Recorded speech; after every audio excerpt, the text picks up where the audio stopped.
Pwede na, wag mo ko itulak bigla. Yung muna kayo.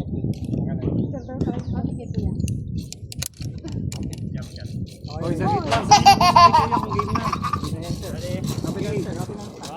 Kasi ikaw.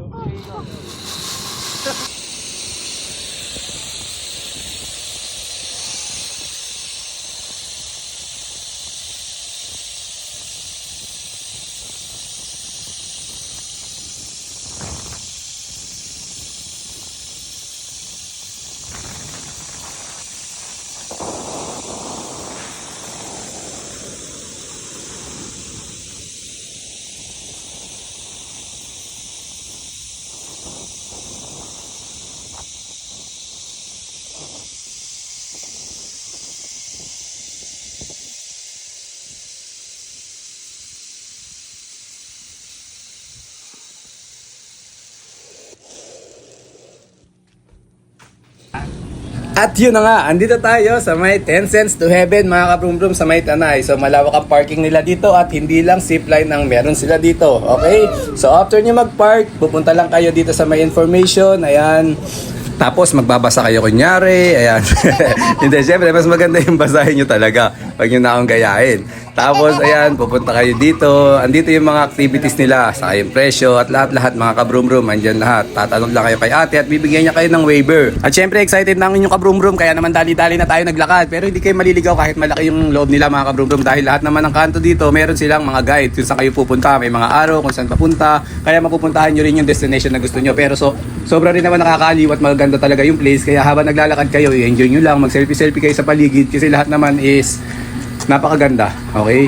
So, ano ba tawag dito? Yung pictoriable ba yun? Instagrammable? Ayan, basta lahat ng may ball-ball, basta mag-picture-picture lang kayo dyan dahil napakaganda ng paligid nila. At syempre, hindi rin naman mawawala yung pagkain, mga suki. Marami silang makakainan dyan. May restaurant naman dyan sa baba. Okay? So, pag napagod kayo, kumain lang kayo dyan. So, makit na nga ako dito sa taas at ito nakita ko to talaga at sobrang haba nga naman talaga ng ating pupuntahan. So, mga ilang tatanong natin kay Kuya mamaya pagdating niya. Okay?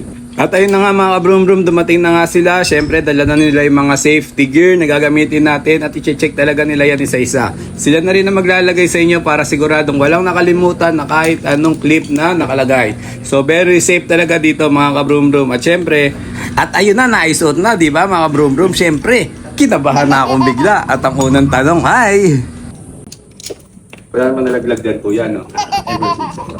So ayun, narinig nyo naman mga kabrum-brum, di ba? Ever since wala. Pero pagpunta nyo naman dyan mga kabrum-brum, may mga unan naman na makikita nyo na talaga sila muna ang papasada. So hindi kayo kakabahan. Bali susunod lang kayo. Kahit kayo ang nauna, may mga makikita kayo rin talaga na pauunahin muna nila mga taga dyan. So very safe talaga at hindi kayo mapapaisip ng kung ano-ano. Okay? Kaya Superman, ready na tayo. Kuya, ilang yan? Ilang nga ba yan? 900. 900. Tapos yung kabila yung sa taas, pagpabalik natin, 300, may 300 pa. Ito yung pinakamahaba.